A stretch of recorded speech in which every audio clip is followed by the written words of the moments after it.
estar aqui, tanto eu como minha esposa, a irmã Sheila. Eu estou como pastor, presidente da Assembleia de Deus, Ministério de Auma, desde 2003, né? 19 anos, vou fazer agora como pastor ali daquela igreja. E quero agradecer aqui ao pastor Natanael, ao pastor Manuel Fraso também, pelo convite de estarmos aqui, junto com os irmãos, falando um pouco aí do Evangelho de Mateus. Mateus não, de João. Desculpa, porque eu estou fazendo minha pesquisa toda no Evangelho de Mateus, então Mateus está muito claro na minha mente ainda, na minha cabeça, né? Então, gostaria de ler o versículo de número 16 do capítulo 3, somente um versículo de João. Então, acho que, ou acredito eu, que esse seja o versículo-chave do Evangelho de João, né?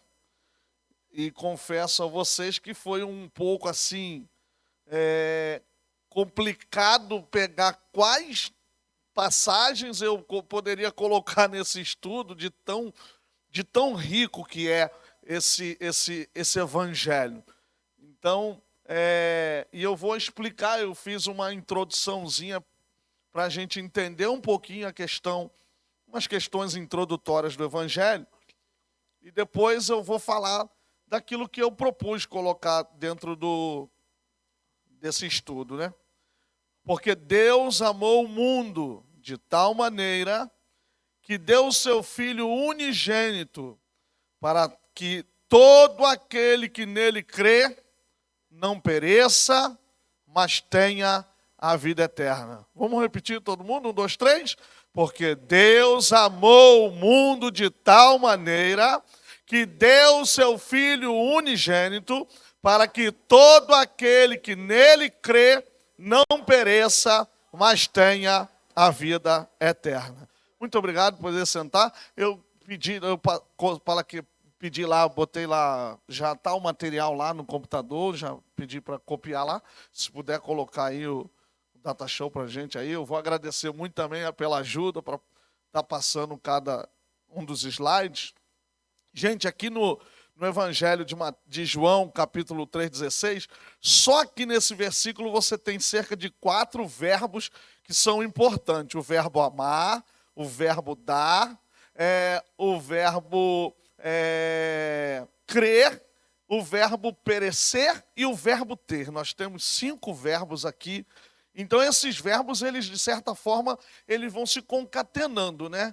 Porque a pessoa só consegue ter Cristo se Deus amar o mundo. Se Deus amar o mundo, Ele se envia o seu Filho e nós paramos de perecer porque passamos a crer nele. Então, só os verbos te dão a condição de você entender esse versículo. Eu só sei o que é amor porque Deus enviou o seu Filho. Só parei de sofrer porque eu agora creio nele. E se creio nele, não creio mais na morte, creio que terei a vida eterna. Então, essa é a proposta de Deus. Claro que eu coloquei o tema Evangelho de João, o Deus que se humaniza, que realmente é o que nós temos logo de cara quando a gente abre o Evangelho de João, que é nós chamamos na teologia de o prólogo, né? É o prólogo do Logos, ou o hino do Logos, o hino cristológico, que vai do capítulo 1, versículo 1 até o versículo 18. Então, ali você tem 2 personagens importantes, que é Jesus e João. João seria, no caso, uma dobradiça ali porque em 2 partes é Jesus e 2 partes é João.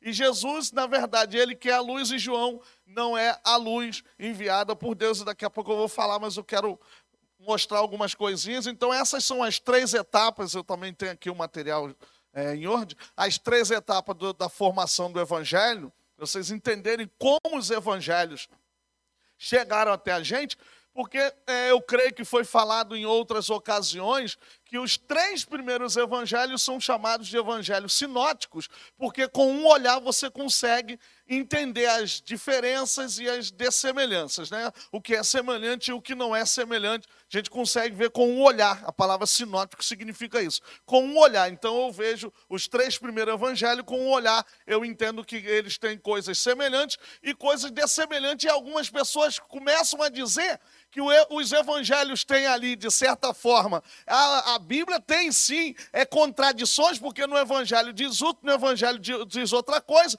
só que nós precisamos entender que os autores que escreveram os evangelhos não são meros copiadores, não copiaram um do outro, eles tiveram liberdade para usar um vocabulário próprio. Por isso que quando você olha num texto, o verbo, é porque para a gente entender melhor essa questão, aí nós somos obrigados a conhecer um pouco mais da língua original que foi escrito o Novo Testamento, que seria o grego.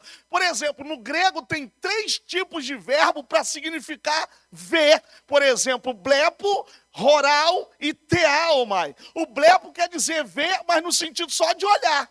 Horal tem o sentido de ver, mas de contemplar.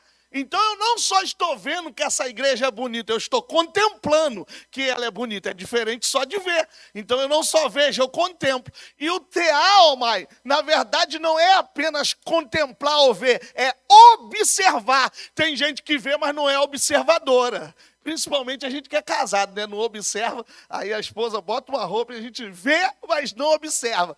Então o observar, ele é muito mais profundo nessa ideia. Então para a gente ver essas diferenças, mesmo que a gente saiba que os 3 primeiros evangelhos são sinóticos, com um olhar, a gente precisaria sair do português para ir para a língua original, para poder entender aonde é que está a diferença e aonde é que está igual, porque no português vai traduzir todas as palavras iguais, mas às vezes o termo no grego é diferente daquele que Mateus, Marcos e Lucas usou nos seus escritos. Então, o Novo Testamento, os 4 evangelhos, não tem nada de contraditório. Eles não são meros copiadores. Cada um tem as suas necessidades dentro de suas comunidades e escreveram para dentro da sua comunidade. Você vê a parábola de Lucas, lá a parábola da ovelha perdida e da dracma, está lá no evangelho de Mateus.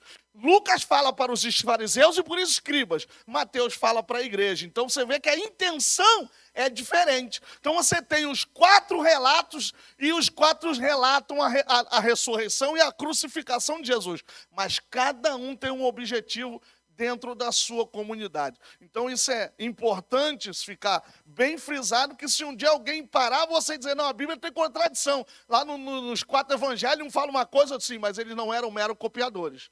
Eles não tinham essa intenção só, eles tinham objetivo dentro de suas comunidades. Porque os evangelhos foram escritos para a igreja. O evangelho ele é um estilo literário, mas ele não é uma biografia. Não foi dever de João, nem dos outros 3 evangelhos, escrever uma biografia de Jesus. Por quê? Porque toda biografia ou autobiografia, ela tem que falar da vida da pessoa, desde quando ela nasce até a sua morte, ou enquanto ela estiver viva. Mas a gente vê que Jesus aparece quando nasce, quando é apresentado no templo, depois 12 anos, depois ele some. E só aparece com 30 anos de idade. Então, onde estão esses 18 anos que Jesus some na história? Então, os evangelhos não são uma biografia de Jesus, porque se fosse esses 18 anos de desaparecido, não estaria fora dos 4 evangelhos. Então, isso a gente tem que descartar. Então, o que é o evangelho? O evangelho é uma nova de paz, uma mensagem de paz, isso no sentido oral, porque o evangelho é antes falado para depois ser escrito. Então, depois que ele é escrito, que aí ele passa a ser assim, chamado de evangelho. Vocês estão entendendo aí, gente? Amém? Tá tranquilo? Tá. Então, pode passar aí essa primeira etapa que eu queria mostrar para vocês. Então, essa é a primeira etapa, Jesus e os discípulos antes da Páscoa. Então, é claro que ao redor de Jesus, surgiram ali, formou um grupo de discípulos em que preservou-se uma tradição da palavra de Jesus. Então, tudo que Jesus ia falando, eles iam conservando essa palavra. Então, eles são, na verdade, não só esses 12 discípulos, Se você olhar na sua Bíblia, em algumas partes, quando se refere os 12, o número 12 está com letra maiúscula, isso significa que os 12 agora não são só um grupo, mas uma instituição, e por isso que está lá com D maiúsculo, isso no português. Porque nos textos gregos, nunca a gente vai encontrar um texto grego com letras maiúsculas ou minúsculas. Sempre os manuscritos estarão ou todo maiúsculo ou todo minúsculo. Mas no português, calhou, aceitaram colocar esse 12 com D maiúsculo para dizer que esses 12 discípulos agora são uma instituição dos apóstolos. Então são esses discípulos que vão acolher as palavras de Jesus, que vão absolver o que Jesus está falando, porque eles não têm nenhum escrito evangélico. Ou seja, tudo que os discípulos estão ouvindo, na verdade, é uma nova interpretação daquilo que está lá no Antigo Testamento. Então, tudo que Jesus está falando, tudo que Jesus está pregando é, na verdade, citações do Antigo Testamento, porque a igreja primitiva, a igreja do primeiro século ainda não tem nenhum escrito, então eles precisam absorver, precisam guardar, precisam aprender o que Jesus está falando com as suas palavras. Esses discípulos, eles tinham aí a cultura da memória e da tradição. Vocês podem observar que o mundo ocidental, o mundo oriental, ele tinha muito essa ideia de tradição oral, então tudo era falado e eles iam aprendendo. Com 6 anos, uma criança no mundo judaico já sabia praticamente a Torá de cor. Com 12 anos, eles eram levados pelos melhores rabinos para as melhores escolas rabínicas, e dali eles se tornariam doutores da lei. Então eles tinham essa cultura da memória, a anamnese, eles tinham essa ideia de memorizar. Os discípulos, eles conheciam 2 escolas elementares do seu tempo, que é a Bet HaSefer, que significa a casa do livro, e a Bet HaMidrash, que é a casa de estudo. A primeira é uma escola elementar, tipo o primário e o ensino médio, e a segunda era a faculdade, que estava em anexo ao templo, ou a religiosidade. Então, ao mesmo tempo, era ensinado tudo que vivia ou da sabedoria do mundo judaico, mas também toda a questão da Torá, toda a questão da lei. Quando a gente fala Torá, de certa forma, a gente está abrangendo todos os 5 primeiros livros do Novo Testamento, do Antigo Testamento. Então, é claro que eles estão ali com essa aprendizagem. Então, para eles, nada disso é difícil.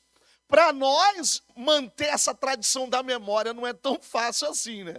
Mas para eles era uma coisa tão fácil. Até porque o hebraico, ele foi escrito de maneira que ele tem ritmo. Então, quando você vai ler lá o hebraico, ele é ritmo, ele tem uma forma rítmica, e tudo que é ritmo, você tem mais facilidade. Você, por exemplo, você vai ler lá a primeira parte de Gênesis, Bereshit, bara Elohim, ret hashamayim, veret haaretz, vevu, vavohu, tohu. Então, você consegue memorizar melhor essa questão, porque ela é, de certa forma, cantada. Então, você consegue. Por que a gente não precisa de pasta para cantar? Porque é fácil aprender e memorizar.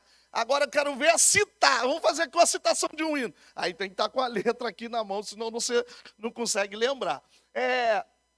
Depois, o objetivo principal era o de aprender de memória. Então, os discípulos tinham esse objetivo de aprender de memória. E depois, a cultura da memória e da tradição impregnava os discípulos de Jesus. Não é à toa que também você tem essa repetição nos evangelhos. Não é à toa que Jesus é levado também para participar de vários tribunais. Várias vezes ele passa por tribunais diferentes, porque também eles tinham essa cultura de depoimento, de estar sempre depondo para ver se estava batendo tudo conforme o que era falado. A segunda parte aí, por gentileza, vocês acompanharem. A segunda parte é a comunidade pós-pascal. Ou seja, você tem os discípulos antes da Páscoa, e agora você tem os discípulos depois da Páscoa. Então, há uma relação de continuidade e descontinuidade entre a comunidade pré-pascal e a comunidade pós-pascal. O que é a continuidade? Porque se trata dos mesmos discípulos antes da Páscoa, que vão aí ter essa íntima relação com Jesus. E você tem a descontinuidade. são os mesmos discípulos, mas não são mais iguais. Por quê? Porque eles foram transformados pela experiência do ressuscitado. Mudaram e descobriram uma nova luz que ilumina toda a vida anterior com o Mestre. Ou seja, uma coisa é antes da ressurreição, outra coisa é depois que Jesus ressuscita. São as mesmas pessoas, mas as suas vidas agora foram transformadas pelo poder do ressurreto. Assim é conosco também. Olha como nós éramos antes de conhecer o ressuscitado e olha o que aconteceu na nossa vida depois de conhecer o ressuscitado. Somos outra pessoa? Não, somos a mesma pessoa, mas o encontro mudou a nossa vida.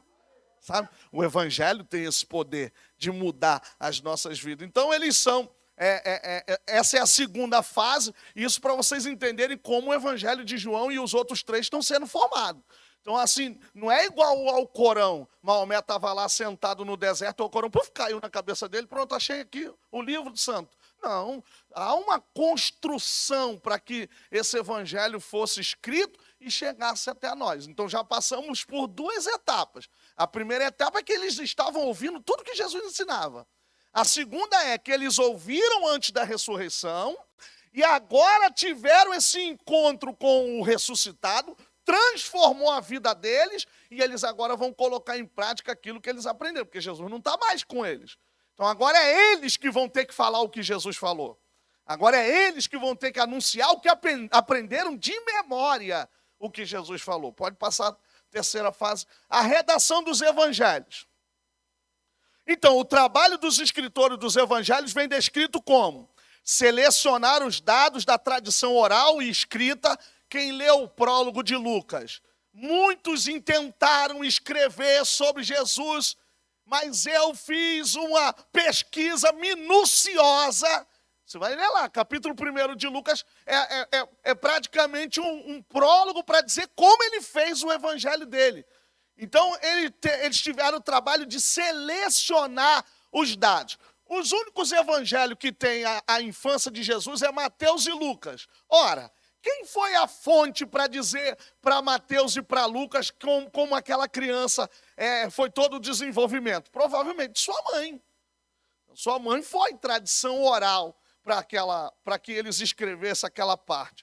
E a tradição oral, se a gente olhar para quem escreveu o Evangelho de João, porque nenhum dos 4 evangelhos tem um autor escrito nele. Eles não trazem uma marca autoral, a não ser o Evangelho de Lucas, os outros evangelhos. E também João, que supõe-se ser o discípulo amado como autor, mas nós não temos marcas autoral aqui nos 4 evangelhos.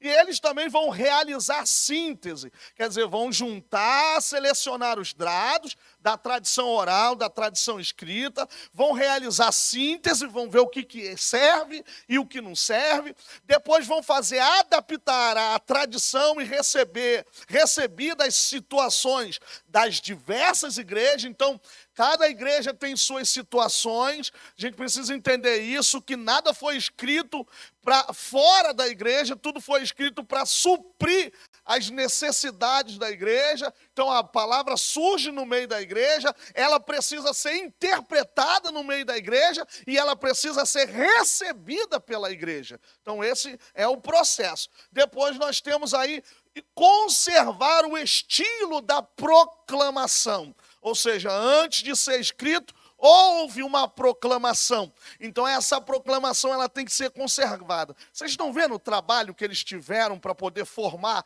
o seu evangelho? Gente, eu levei 2 anos para escrever este livro, que foi uma tese minha de mestrado.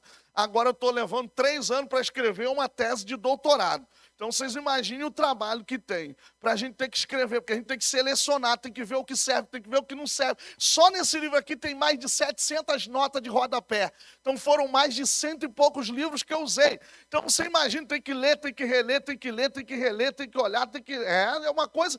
Então, e olha que não é inspirado. E eu também não posso nem dizer que o que eu escrevi é melhor e mais inteligível do que o que esses homens escreveram. É um erro e é uma jactância nossa dizer que os autores da Bíblia não tinham sabedoria. Gente, se a gente observar minuciosamente como esses homens escreveram a Bíblia Sagrada, nós vamos entender que a inspiração divina é poderosa e que esses homens também tinham compromisso com a palavra de Deus. Então isso é de muita importância. Pode passar mais uma aí. Aqui eu falo um pouquinho sobre datação, não vou me apegar muito a isso, né? As principais datas aí são o ano 90, entre os anos 80 e 90, tem alguns que colocam aí até data antes do ano 70, existem pessoas que dizem mesmo que talvez foi o discípulo de Jesus e ele escreve muito mais tardio, ao invés de ser lá 90, 95, quase 100, né? A tradição coloca próximo ao final do século I, 80 e 95, mas existe um forte acordo aí de que o evangelho foi escrito no reinado do imperador Domiciano. Então ele está ali, tudo que foi escrito no Novo Testamento não passou do primeiro século. O primeiro século é o auge para que todo o Novo Testamento tenha sido escrito, e o evangelho de João não é diferente, também foi escrito dentro desse período. Pode passar, por gentileza. O local da escrita não há referência no Evangelho de João para dizer aonde ele foi escrito. Não tem nenhuma informação. Alguns dados aí das tradições da igreja primitiva diz que escreveu em Éfeso. Outros lugares sugeridos por alguns estudiosos são Alexandria, no Egito, e Antioquia, na Síria. Quando a gente fala dessas cidades, por exemplo, Alexandria, no Egito, Antioquia, na Síria, em Éfeso, a gente precisa entender que o evangelho, porque pessoas podem pensar que o evangelho começaram nas pequenas cidades. Não, pelo contrário. O evangelho não iniciou na parte rural daquela época. O evangelho começou em grandes centros. Jerusalém é um dos grandes centros do mundo palestino, do Oriente Próximo, e depois ele vai para as maiores cidades, como Roma, como Antioquia da Síria. E, na verdade, Antioquia da Síria seria como quase um quartel-general, perdendo apenas para Jerusalém, que seria a mãe das igrejas. Mas Antioquia da Síria na verdade, onde estão praticamente todas as comunidades. Quem está aí influenciando as comunidades? Pedro está influenciando essa comunidade. Paulo está também ajudando aí nessa comunidade. Então você tem uma igreja que não começa em pequenos centros, em centros rurais, mas ela começa em grandes urbes com uma miscigenação imensa, não só de pessoas, mas também um panteão de deuses. E é nesse momento que a igreja precisa estar sendo alimentada e ensinada. E o evangelho de João surge no momento que o gnosticismo está muito forte. O gnosticismo está bombardeando a igreja, bombardeando os cristãos, porque qual é a ideia que o gnosticismo tinha? É impossível Deus se encarnar. Então eles acreditavam em Deus, ou nos deuses do panteão grego ou greco-romano, mas acreditavam nos deuses que não se encarnavam. Mas aí vem João e diz, Deus se encarnou, está entre nós e habita entre os homens. Para quê? Para dar uma resposta, não só para o gnosticismo, mas para fundamentar a fé dos cristãos, porque senão eles ficariam, como é que a gente vai crer se eles estão dizendo que ele não se materializou? Então ele se encarnou sim, tornou-se homem, e isso está bem claro aí no Evangelho de João. Pode aí passar mais uma, por favor? Então os destinatários de João estão nos círculos de leitores que haviam sido influenciados pelo gnosticismo, eu falei. Os supostos versículos chaves 20, 30, 31, capítulo 20, 30 e 31. São os supostos versículos chave, porque, como eu falei, o versículo chave é João 3,16, que mostra que Deus amou todo mundo sem olhar as suas situações. Esses versículos chave também eles servem para provar que João que tinha aí uma mente de pessoas não salvas. Então João estaria também ensinando para pessoas que não seriam salvas, que seria, no caso, o pessoal do mundo do gnosticismo. Então aqui, gente, essa primeira parte é praticamente uma introdução a gente entender como os evangelhos se formaram e como eles chegaram até nós. Então, o que nós temos hoje na nossa mão é tudo aquilo que passou por essas 3 etapas, é o que nós temos hoje aqui em nossas mãos. Com essa ideia de dizer que os 3 primeiros evangelhos são sinóticos, eles podem ler junto, distanciaram o 4º evangelho dos 3 primeiros evangelhos. Mas até fazendo esse trabalho, eu li um autor, e eu não pude botar aqui porque realmente fica muito extenso, e esse autor defende que há uma relação muito íntima entre Lucas e João. E depois ele vai também afirmar, esse autor, que os 4 evangelhos precisam ser lidos de maneira evolutiva, ou seja, um dependendo do outro. Então, na verdade, eu não posso mais, segundo esse autor, ler os 3 primeiros evangelhos, desassociando do evangelho de João. Então, na verdade, eu poderia ler Mateus, Marcos, Lucas e João de maneira evolutiva para tentar entender o que esses autores queriam passar para a igreja. Vocês estão entendendo aí? Estão entendendo? Então, de forma evolutiva. Então, não separar, mas ler de maneira que a gente consiga entender o que esses autores estão querendo passar na igreja. Você tem o evangelho de Mateus, que é o dos 4, é o único eclesiológico, porque é o único que usa a palavra igreja. Está lá 2 vezes, eclesia. Aí você tem o evangelho de João, que é, na verdade, dos 4, o mais pneumatológico. E é o único que traz uma cristologia do alto, porque o Cristo desce e se encarna. Geralmente os outros é uma cristologia de baixo para cima, ou seja, um Cristo que já é chamado de Jesus Cristo, ou seja, uma cristologia de baixo para cima, enquanto João traz uma cristologia do alto, é o Deus que desce, é o Deus que se torna homem. Então você tem uma cristologia muito também alicerçada e muito baseada. Nas nossas aulas de teologia a gente fala que a cristologia é a matéria mais importante, porque, na verdade, é a cristologia que dá base para todas as outras teologias. Porque se nós não tivermos uma cristologia fundamentada, se nós não soubermos quem realmente é Cristo, todas as outras teologias, elas vão falhar. Então, nós precisamos saber quem é Jesus. E os evangelhos têm capacidade para mostrar isso para a gente,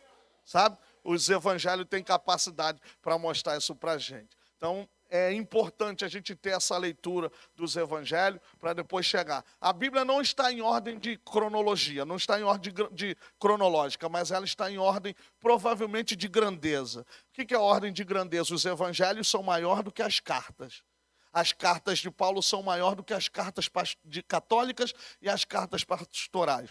Lá no Oriente é diferente. As cartas dos apóstolos estão na frente das cartas de Paulo. Então, lá, a ordem da Bíblia é a ordem de grandeza diferente da nossa. Mas a nossa, qual é a grandeza maior? Os evangelhos. É igual a Bíblia que nós temos. A nossa Bíblia ela tem 4 partes, o Antigo Testamento. Por quê? Porque ela segue a 70.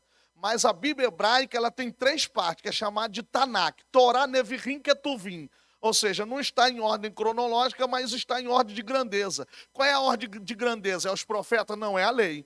Então a lei é maior do que os profetas, do que os escritos. E o profeta é maior do que os escritos. Por isso, Torá, os profetas e os escritos. Então a Bíblia não tem ordem cronológica, mas possivelmente ela está numa ordem de grandeza, ou seja, a ordem de importância. E agora vamos realmente entrar no Evangelho de João. E aí eu separei o prólogo de João. Então, o Cristo encarnado, o Deus que habita entre nós. Pode passar mais uma aí, por gentileza, está aí. Então, o verbo diante de Deus e do mundo. A origem e a posição do verbo em relação a Deus e a sua função no mundo e na história. Função criadora e função reveladora. Gente, se você ler, João diz, no princípio era o verbo. Quando você vai para Gênesis, diz, no princípio criou Deus os céus e a terra. É a mesma coisa. João escreve com ideia em Gênesis. Então, enquanto você tem em Gênesis o verbo falado, você tem agora em João o verbo encarnado. Então, enquanto o verbo sai para criar da boca de Deus, no Evangelho de João, é o verbo que se encarna para revelar quem é Deus. Então, no Antigo Testamento, ele sai para fazer a obra criadora. E em João, ele sai para revelar quem é Deus. Tanto é que Filipe pergunta para ele, mostra-nos o Pai, é o que não basta. Jesus disse, olha, quem vê a mim vê o Pai. Ou seja, eu estou aqui para revelar o Pai. Então, ele tem esse aspecto da revelação e da questão da criação. Então lá você tem o verbo, porque tem, e disse Deus, Vaiomer, Elohim, ou Vaiomer, Adonai, Vaiomer, disse Deus, haja luz. A gente fala Adonai porque o tetragrama sagrado não tem, é impronunciável, gente. Então por isso que aqui eu tive que segurar, porque geralmente a gente usa o tetragrama sagrado e a gente fala Adonai, porque foi vocalizado. Então o nome Senhor, quando você encontra na Bíblia lá com caixa alta, ele é impronunciável, o judeu não pronuncia. Então o Elohim é o mais utilizado também, mas esse nome Senhor, que a Bíblia grega traduziu para Senhor, a gente fala Adonai, mas no Antigo Testamento esse termo é impronunciável. Vocês já pararam para perguntar aqui, vocês já pararam para se perguntar que a primeira coisa que Deus fez foi a luz? Estava tudo em trevas. E aí eu pergunto, que luz é essa que Deus cria? E aí vem João e fala que ele é a luz dos homens.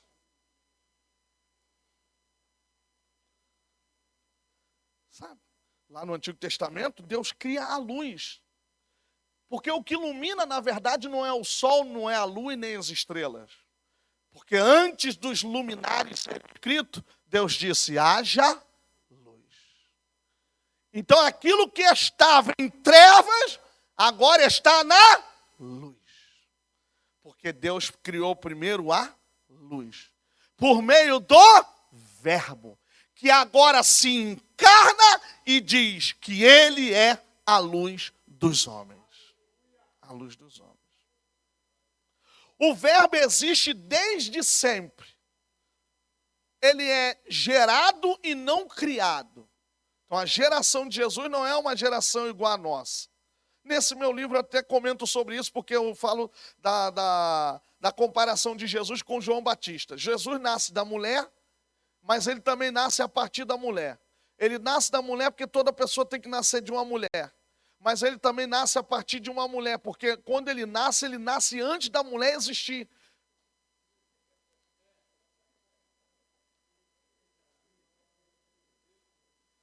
Então ele nasce da mulher porque ele tem que vir a partir dela. Mas ele nasce dela e quem dá a luz para ele nascer, ele é que cria ela para que ela pudesse dar luz para ele. Por isso que ele é o verbo desde o princípio. Ele não é criado, ele é Deus junto com o nosso Pai. Isso desmonta toda a teoria das testemunhas de Jeová, que diz que ele é o tipo um Deus, alguém menor do que Deus. Não. Só pode estar junto de Deus quem for Deus com ele. É essa preposição prós, porque no grego está prós, ton, teon. Gente, é que eu não quero me amostrar, mas eu sei João, do capítulo 1, do versículo 1 ao 4, de cor em grego. Eu poderia aqui falar dos 4 versículos em grego, mas não vou fazer isso para alguém não dizer assim, está querendo se amostrar. Então eu poderia ler aqui sem precisar. Eu gravei, eu memorizei o versículo 1 até o versículo 4, em grego, desse texto que vocês leram aqui no português. Então lá está prós, ton, teon. Esse prós significa junto com, ao redor. Mas isso não quer dizer que ele está ao redor. Quer dizer que ele está frente a frente. Só pode estar frente a frente com Deus quem for Deus igual a ele. E é esse Jesus que nós servimos nesta noite, neste lugar. Um Deus que não é apenas menor do que o Pai, mas é igual ao Pai. Por isso ele tem poder de dizer, eu sou a luz do mundo. Por isso que ele tem esse poder de transformar. Porque ele está lá desde o princípio. Ele está junto com o Pai. Ele sai da boca do Pai no sentido verbal, no sentido oral. Mas agora ele sai do Pai para encarnar. Porque a encarnação de Jesus é Deus se dando para nós em amor. A encarnação de Jesus é isso. É Deus saindo de si para se revelar a cada um de nós aqui. É isso que significa. O verbo falado agora é o verbo encarnado. O verbo estava junto com o Pai, ou junto do Pai, e o verbo era a luz verdadeira, que é o que está aqui no texto. Luz verdadeira. Porque pode até existir outras luzes. Mas a luz verdadeira, aquela que a gente não sabe qual é o princípio sem princípio, que é o criado para acabar com todo tipo de treva, porque a terra estava em trevas, está lá bem claro no texto, e a terra estava sem forma, estava vazia, o Espírito pairava, né, gente? A nossa Bíblia diz pairava, né? No hebraico é muito mais profundo do que isso. Você imagina criar uma coisa e criar com pairando? Não tem lógica. Na verdade, o Espírito Santo está sacudindo, agitando tudo, com muito poder e muita glória. E é quando sai a palavra, e disse Deus, haja. E ouve. E ouve.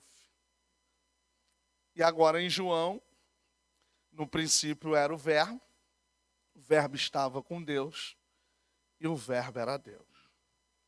Pode passar mais uma, por favor? Eu tenho até que hora até?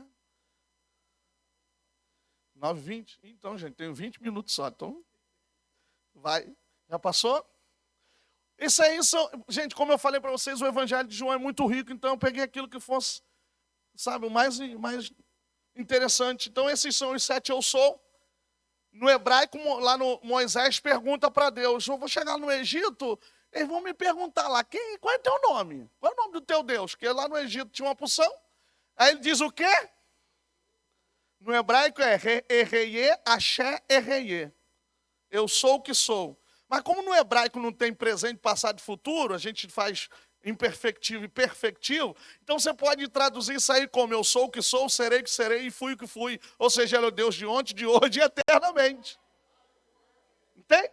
Então, Erreiê, Axé, Erreiê. Eu sou o que sou, eu fui o que fui, eu serei o que serei. E agora Jesus vai imitar. E por que Jesus imita? Esse eu sou quer dizer, igual ele é, eu também sou. Então ele é, eu também sou. Não, mantém lá, por favor, mantém, não foge não. Volta lá, por gentileza. Isso. Então ele diz, eu sou o pão da vida. Eu sou o pão da vida, tá em contraste com o maná que desce do céu. Enquanto o maná só alimenta a carne, ele é o pão que dá a vida para todo homem.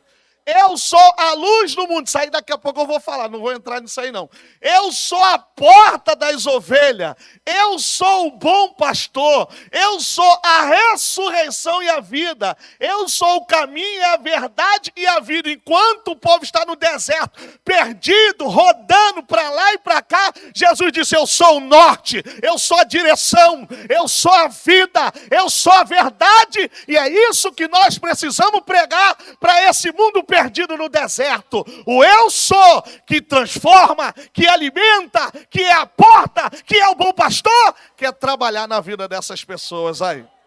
Depois eu sou a videira, a verdadeira. Por que eu botei aquele A lá e eu botei em negrito e coloquei ele também com sublinhado? Por quê? Porque no grego tem aquele artigo ali. A palavra verdadeira é aletinon no grego. Verdade é aletheia, mas verdadeira é aletinon. Por que está eu sou a videira? Porque na nossa Bíblia está, eu sou a videira verdadeira, não é assim que está na sua Bíblia? Aí eu pergunto, com aquele A lá, muda ou não muda o significado? Vocês podem ler para mim lá, 1, 2, 3? Só o último ali, 1, 2, 3. Muda ou não muda o sentido da tua Bíblia aí? Ou seja, pode ter tudo quanto é tipo de videira, mas a verdadeira é só o eu sou. Aquele A ali significa isso. Existe todo tipo de videira, mas a verdadeira é só eu que sou. Aquele A significa isso. Pode até aparecer como apareceu, mas igual a mim não tem, porque eu sou a verdadeira. As outras videiras podem até dar uva e pode até sair suco, mas o que dá alegria verdadeira sou eu. Porque a videira não dá suco de uva, ou o vinho na Bíblia não é alegria. Então, se a alegria verdadeira é só em Jesus. Porque o vinho que o povo tem que beber aí tem que ter álcool. Mas o nosso vinho é o Espírito Santo. Como diz Efésios, não vos embriagueis com o vinho que há contenda. Enchei-vos do Espírito Santo.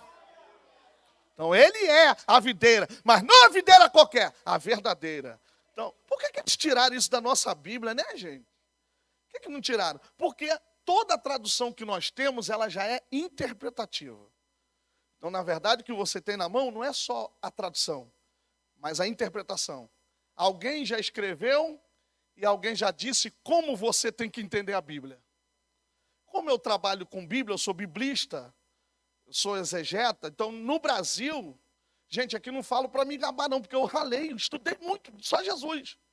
Mas no Brasil, no mundo pentecostal e assembleano, na verdade eu sou um dos únicos biblistas no Brasil, com diploma de teologia bíblica. Então eu trabalho direto com o texto do Antigo e do Novo Testamento e traduzo para o hebraico. Então todo o trabalho que eu faço a partir da minha tradução, eu que traduzo. Depois eu crio um comentário exegético para explicar cada palavra que eu... Só que a Bíblia que nós temos, alguém lá atrás falou assim, eu vou traduzir, mas eles têm que entender o que eu estou entendendo, é o que você tem na tua mão. Então por que tiraram essa preposição aí, esse artigo? Então ele não é só a videira verdadeira, ele é a videira a verdadeira. Então isso muda, porque ele é a videira e a verdadeira. A nossa Bíblia é eu sou a videira verdadeira. Depois vocês brigam com as editoras aí. Pode passar, por favor? Gente, eu coloquei esse termo aí, mas eu coloquei isso aí simbolicamente, tá? As esposas do Senhor, no plural, né? Mas eu coloquei isso aí só para vocês entenderem. Ele só tem uma esposa, mas coloquei o que vocês vão entender. Personagens femininos às quais Jesus se refere com o apelativo mulher. A palavra mulher no grego é guiné. Está ali, eu botei no grego, aí está lá mulher, esposa. Homem no grego é antropos, que significa humanidade, pode também significar homem, mas o homem adulto seria ané, ou seja, alguém já pronto para casar. E mulher é guiné, ou seja, uma mulher, esposa, que são termos que João usa. Esses termos aí são usados por João. Sai da boca de Jesus no Evangelho de João. São as 3 mulheres que representam as esposas do Senhor. Ou seja, a relação de Deus e Israel era representada pelos profetas como um matrimônio. Isso está em Isaías 54, versículo de número 5 e 2,16. Então, quem é a primeira mulher? A primeira mulher que Jesus se refere com esse apelativo é a sua própria mãe. Ela representa a esposa fiel da antiga aliança, da qual procede o Cristo, e que está disposta a colaborar com a obra do Messias, à espera da realização da sua hora. Ou seja, a primeira esposa representa o Antigo Testamento. Gente, você pode ter qualquer preconceito contra Maria por causa do mundo católico, mas ela foi, na verdade, a arca de Deus, sabiam disso? Porque ela carregou dentro dela a presença de Deus. E nós também não somos diferentes, nós também somos essa arca, porque a gente carrega dentro de nós a presença de Deus. Ela é a arca da aliança. Então ela representa o Antigo Testamento, mas que está disposta a trabalhar em prol da obra do Messias. Então essa é a primeira esposa. A segunda mulher é a samaritana. É a esposa adúltera que o esposo reconquista com a oferta de um amor maior do que o anteriormente conhecido. Se envolveu com vários deuses, mas agora o Messias está disposto a amar, a perdoar e continuar com o matrimônio. Em terceiro, você tem a mulher, que é a terceira mulher, que é a Maria Magdala, ou Maria Madalena. Ela é esposa da nova aliança, pois ela é a primeira anunciadora do Cristo ressuscitado. Não foi homem que viu Jesus vivo primeiro, foi a mulher. Então ela vai lá, ele está vivo, ele está vivo. E aí eles vão lá para ter certeza se ela está viva. Então, nós passamos por essas etapas. A primeira é aquela que guarda a antiga aliança, mas ela cai em adultério adorando outros deuses. Mas aí vem uma que é fiel e vê o Cristo ressuscitado e anuncia, ele não está mais morto, ele está vivo. E os discípulos vão lá ver que Jesus ressuscitou. Passa mais uma aí, por favor. Gente, essa aqui eu botei porque eu achei muito interessante. Jesus, a luz que brilha nas trevas. João capítulo 8, versículo 12. Então, ao entardecer, gente, no templo, eram acesos 4 imensos candelabros, assim, nas partes da cidade. Candelabros de ouro. Tendo em sua parte mais alta grandes bacias cheias de azeite, onde ardiam pavios feitos com as roupas dos sacerdotes fora de uso. Então eles pegavam aqueles candelabros e botavam umas bacias imensas com azeite inflamável e os pavios seriam as vestes deles e eles acendiam. E aquilo ali pegava fogo. Os sacerdotes subiam grandes escadas e acendiam os candelabros e se dizia que a luz era tão forte a ponto de iluminar toda a cidade de Jerusalém. Esse ritual lembrava a profecia de Zacarias. Acontecerá naquele dia que não haverá luz, mas frio e gelo. Mas será um dia singular conhecido do Senhor. Não será nem dia nem noite, mas à tarde haverá luz. Jesus não se impressiona com esse ritualismo. Ou seja, ele está numa festa acontecendo e ele vê tudo aquilo e não se impressiona. A liturgia do templo, com toda a sua glória, só cobria o vazio de uma religião afastada das necessidades reais dos homens. E é por isso que Jesus fala para os seus discípulos: a doutrina de vocês tem que superar a dos escribas e dos fariseus. Não adianta ter uma roupa brilhante, não adianta ter atos culticos se o objetivo não for salvação de almas, se o objetivo não for transformação de vidas. E Jesus não se fica ali entusiasmado com tudo aquilo, não. Os únicos beneficiários dessa festa eram apenas os líderes que ostentavam poder e vaidade. E é aí que entra Jesus, não apenas bagunçando o ritual judaico, mas também proclamando-se como: eu sou a luz do mundo. Então, enquanto está tudo iluminado, pastor, enquanto eles fazem tudo aquilo que só incendeia e só ferve a carne, mas não traz Deus para perto, Jesus está vendo tudo iluminado, mas isso não quer dizer nada. A verdadeira luz é nesse interim que ele grita: eu sou a luz do mundo, quem anda em mim não anda em trevas. Não basta só estar na igreja, gente. Eu tenho uma mensagem que o tema dela é 9 tipos de desviado na igreja.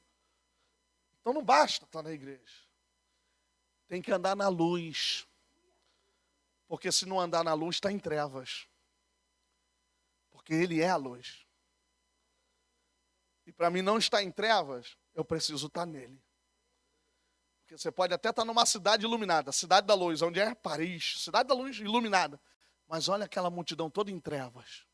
Então é nesse período que todo mundo está na luz, porque a cidade tem luz, mas ela em si está em trevas.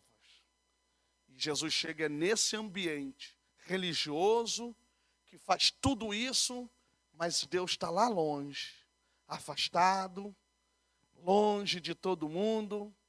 Mas aí Jesus chega e diz: eu sou a luz. Eu sou a luz. Quem me segue não andará em trevas. Então, tudo que nós temos na Bíblia que está acontecendo tem um contexto histórico. E quando Jesus grita: eu sou a luz do mundo, ele está dentro de uma festa, em que a cidade está iluminada. Jesus, na verdade, ele é o exegeta de Deus, porque ele interpreta a Bíblia de forma correta. É ele que pegou todo o Antigo Testamento e quando ele pregou de forma correta. A religiosidade daquele tempo tinha afastado eles de Deus. E Jesus fala várias vezes em João: vocês não são filhos de Deus, porque se vocês fossem filhos de Deus, vocês não teriam vontade de me matar, porque vocês entenderiam que eu sou enviado dele. Quem está na luz entende quem é enviado de Deus. Quem está na luz não zomba de quem está na luz junto com ele. Quem está na luz percebe, porque o Espírito testifica que quem está na luz tem a presença de Deus dentro dele. Então nós precisamos entender isso. Os sinais de João. No Evangelho de João, os milagres são chamados de sinais. Semaias no grego. Então, assim como Moisés, Jesus foi enviado por Deus e os sinais serviram para demonstrar que ele realmente era o novo Moisés. Olha, no Evangelho de João tem lá aquele cara que foi curado de nascença da cegueira. A Bíblia não fala se ele tinha um globo ocular e ele era cego, também não diz se ele nasceu sem o globo ocular. Porque pode acontecer da criança ter uma formação e ela não ter o globo ocular, ou pode ter nascido com o globo ocular e tudo branco, sem ter visão. Mas Jesus vai lá e cura aquele camarada.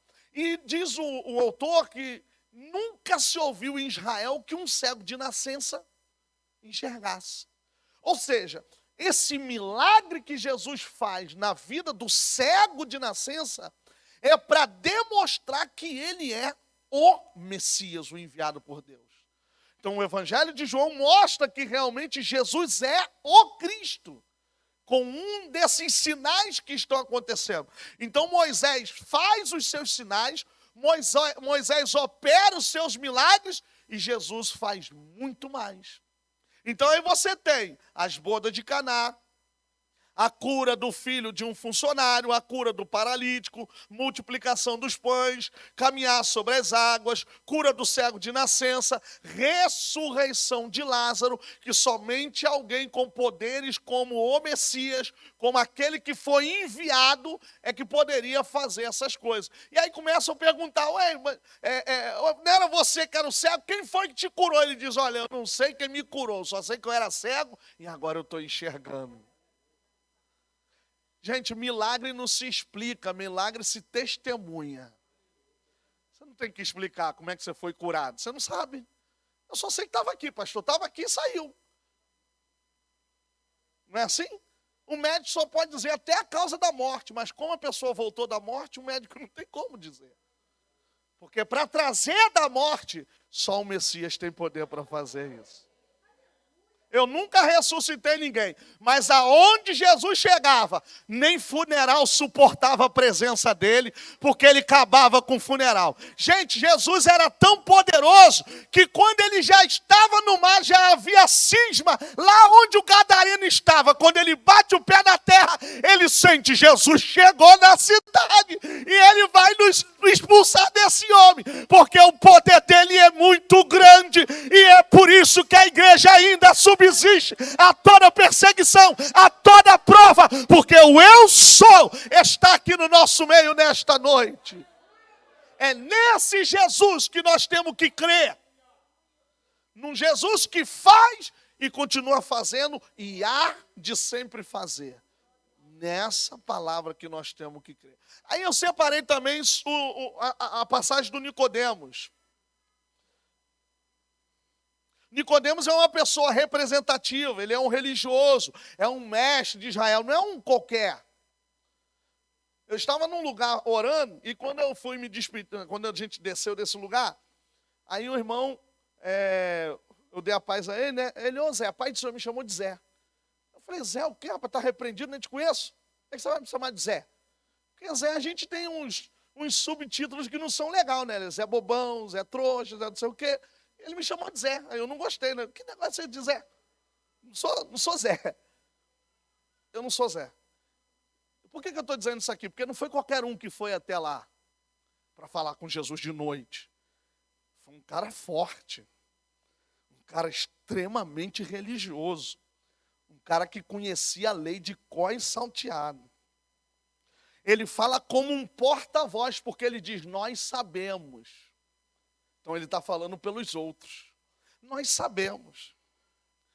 Ele pronuncia o seu juízo com autoridade, seguro. Ninguém pode realizar os sinais que fazes. Sem Deus, não está com ele. Olha como é que ele já está percebendo que Jesus não é uma pessoa qualquer também. Depois aí acontece todo aquele processo que vocês já sabem. E aí Jesus entra na questão do nascimento, da água e do Espírito, que está ligado ao batismo. Está ligado a uma nova criação, a uma nova fase de vida.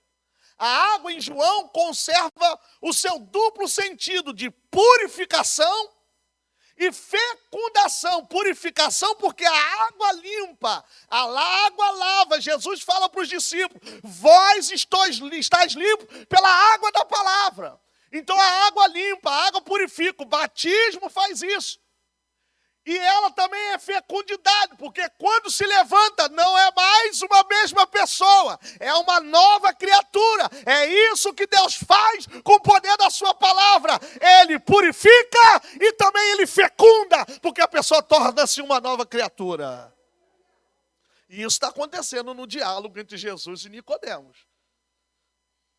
O novo nascimento é uma passagem da radical incapacidade do homem de amar, daquele jeito, para uma possibilidade de amar. Gente, todo religioso, lamento aqui dizer, não ama ninguém. Porque ele está disposto a mandar qualquer um para o inferno por causa da sua religiosidade. Quando nós nos desprendemos da nossa religião, nós estamos dispostos a amar seja quem for. Seja quem for. E o ser nova criatura traz essa possibilidade. Traz essa possibilidade. Então, isso aqui é o contexto que está acontecendo entre Nicodemos e Jesus, que eu não posso muito mais. Passa mais um aí, por favor. Eu separei também o marido patrão. A história da mulher samaritana. Separei esse também. Por que marido patrão? Porque Baal significa marido, significa patrão. E vocês sabem que aquela mulher disse. Jesus fala para ela, vai lá e fala com o seu marido. Ela disse que eu não tenho marido e tal. Você acha bem. Tiveste 5 e o que tu está agora não é teu. Então o marido patrão. A história da mulher samaritana. Então a história da mulher samaritana, ela é construída na perspectiva da história do profeta Oséias. Por quê? O profeta Oséias tem que casar e casar com uma mulher agora que vai cometer adultério. Vocês estão vendo que o autor não escreve do nada? O autor não escreve do nada. O autor tem o Antigo Testamento como pano de fundo para construir seu relato, seus escritos. Por isso que ele usa a mesma ideia de Oséias. E aí você tem 3 possibilidades com a mulher de Oséias. Porque tem gente que diz que a mulher de Oséias era prostituta religiosa, e no tempo de Oséias não existia essa ideia de prostituição religiosa, então ela não era prostituta religiosa. Alguns dão a ideia de que Oséias pegou uma mulher que já vivia na prostituição, e a ideia mais aceita é que ele casa com uma mulher direito, e depois essa mulher comete adultério. E essa é a melhor hipótese. Por que é a melhor hipótese? O casamento de Oséias com a mulher não simbolizava a relação de Deus com Israel? Então ela tinha que ser pura, porque Deus não casou com uma adúltera. Deus casou com um povo direito. Depois é que esse povo vai cair no adultério por causa da idolatria. Então essa é a melhor hipótese. Casa com uma mulher séria, casa com uma virgem, tira ela da casa do seu pai e depois ela se perde no mundo. E aí ela vai ter 3 filhos, gente. E cada um, o nome dos filhos, se vocês lerem aí, vai trazendo um distanciamento evolutivo. Não isso, não aquilo e não meu povo. Ou seja, no final aquele povo não é mais chamado povo de Deus. Então há um afastamento gradativo de Deus anunciado pelo profeta Oséias. Agora, tem uma coisa também interessante no livro de Oséias. O que é interessante no livro de Oséias é que ele usa uma lógica diferente da nossa. Enquanto a gente diz que a pessoa tem que se converter para depois ser salva, em Oséias a pessoa é salva primeiro para depois se converter. Não que isso queira dizer que a conversão não seja necessária. A conversão é necessária, mas Oséias usa uma lógica diferente. E aí agora João vai criar essa história dentro desse contexto. Agora Jesus precisa atravessar Samaria, ele para em Sicar e senta-se junto à fonte de Jacó. O texto mostra a distinção entre fonte, pegué, e poço, frear. A fonte é o lugar onde a água brota generosa e pode ser bebida sem esforço. O poço, quanto mais profundo, tanto mais requer fadiga para tirar a água. A fonte e o poço têm algo em comum, que é a água, fonte de vida. Jesus é agora a nova fonte que substitui a fonte de Jacó. É nesse contexto que surge a mulher samaritana. Ela se surpreende com o pedido do judeu desconhecido.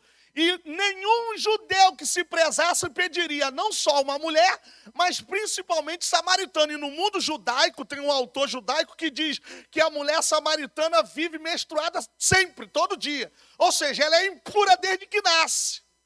Então eu não posso pedir água para quem vive impura constantemente, porque se eu beber, eu também fico impuro. Então a religiosidade não deixa eu dizer que quem está impuro também pode ser salvo.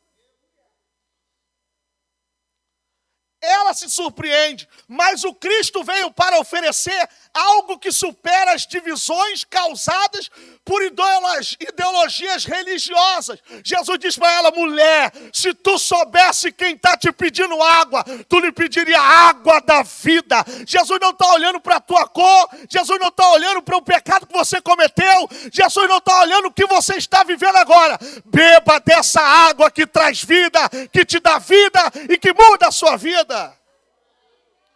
Ele tem poder para isso. Estou terminando, gente. Só um pouquinho, pastor, pelo amor de Deus. Senão eu não volto mais, né, gente? Quem passa muito do horário não volta mais. O amor de Deus não difere entre homens merecedores e não merecedores, entre ortodoxos e exegéticos ou heréticos. Não, o amor de Deus abrange todo mundo. Por isso Jesus respondeu à mulher, que é isso que eu falei agora. Se você soubesse quem está te pedindo água, você pediria: eu quero água viva, porque é isso que eu tenho para te dar. A mulher compreende o dom de Deus, mas apresenta as dificuldades. O poço é fundo. Como é que o senhor vai me dar água? É sempre assim, né, gente? Eu quero ir para a igreja, mas e meu futebol? Eu quero ir para a igreja, mas e minha esposa que não é crente? Eu quero ir para a igreja, mas e meu pai, o que ele vai achar? Esquece a corda, esquece o balde e beba da água que Jesus está dando aqui nesta noite. O que havia sido identificado como fonte na boca da mulher se torna poço. E o poço é a figura da lei, porque a lei não salva, ela dificulta a salvação. A mulher conhece o dom de Jacó, o poço, mas não conhece o dom de Deus, a fonte. Jesus oferece a samaritana a sua água, uma água que não dará mais sede. Esta água é o amor gratuito de Deus. Quanto mais o homem bebe, mais se sente amado gratuitamente e sente em si a capacidade de amar. Nesse mesmo evangelho diz: aquele que tem os meus mandamentos e os guarda. Esse é o que me ama, aquele que me ama será amado do meu Pai e eu também o amarei e me manifestarei a ele. Quer receber a manifestação? Ama e obedeça. Ama e obedeça. Quanto mais você beber, mais você vai se sentir amado. Quanto mais você bebe, mais Deus passa a te amar e mais você tem capacidade de amar. A mulher entende o que Jesus quer oferecer e se declara disposta em abandonar o poço, a lei, para acolher o dom de Deus, a fonte. E aqui eu concluo minha mensagem. Está aí uma conclusão. Nesse pequeno espaço, não há como prescrutar o evangelho inteiro de João.